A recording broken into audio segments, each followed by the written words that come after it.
21h30 à Paris, 20h30 à Dakar, le Journal de l'Afrique, édition spéciale ce soir avec ces images. L'Assemblée nationale sénégalaise placée sous haute protection policière. Mais d'abord, arrêtons-nous un instant sur le déclencheur de cette crise. C'était samedi à la mi-journée. Le président Macky Sall fait une annonce inattendue qui provoque un séisme politique. On l'écoute.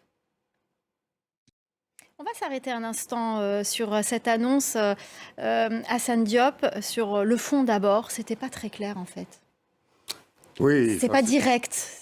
Ce n'est pas direct. En tout cas. Absolument. En tout cas, Macky Sall ne semble pas avoir convaincu la rue, puisque les Dakarois n'ont pas tardé à sortir pour protester au cri de « On veut une élection ». Aujourd'hui, la situation était particulièrement tendue dans le quartier politique de la capitale. Julie Chouteau. Voilà, on l'a vu, la situation était très tendue dans les rues de Dakar, mais elle était tout aussi tendue en cette fin de journée. Dans l'hémicycle, on retrouve tout de suite Elimane Dao, notre correspondant à Dakar. Elimane, je le disais, l'ambiance était électrique ce soir. Électrique, c'est vraiment le mot qu'il faudrait employer pour décrire l'ambiance actuellement, même en ce moment, à l'Assemblée nationale. Merci beaucoup Elimane pour ces précisions sur cette séance à l'Assemblée nationale qui se poursuit. Gilles Yabi, on a entendu Elimane qui nous parle de tensions. On a vu qu'il y avait également des tensions dans les rues. Est-ce que on est dans une séquence sans précédent au Sénégal aujourd'hui ? Oui, bonsoir. Alors, sans précédent, ce n'est pas la première crise politique.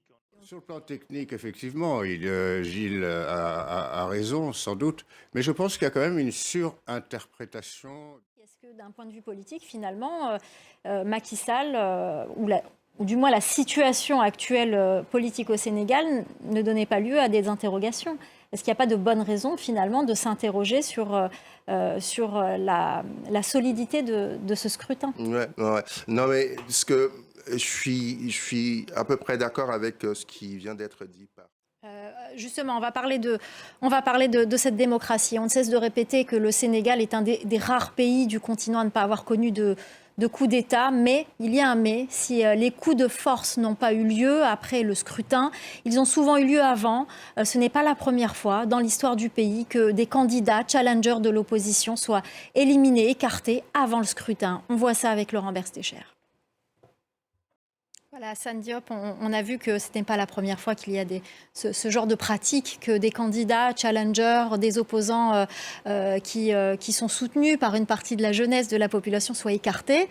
Est-ce que c'était prévisible finalement ? Ou est-ce que ce qui s'est passé, c'est-à-dire le fait d'écarter Ousmane Sonko, par exemple, est-ce que toute cette situation qui s'est aggravée au fur et à mesure n'était pas prévisible ? Écoutez, Ousmane Sonko, je dirais, il a été écarté sur une décision de justice. Malheureusement, nous n'avons plus beaucoup de temps. Je me tourne vers vous, Gilles Yabi. Cette question que vous avez commencé à évoquer sur la question régionale. On aimerait bien savoir ce qui se passe au sein de la CEDEAO aujourd'hui, après le coup de séisme provoqué par le départ du Mali, du Niger et du Burkina Faso. Aujourd'hui, cette crise politique au Sénégal, est-ce que la région a du fil à retordre, finalement ? Oui, c'est le moins qu'on puisse dire.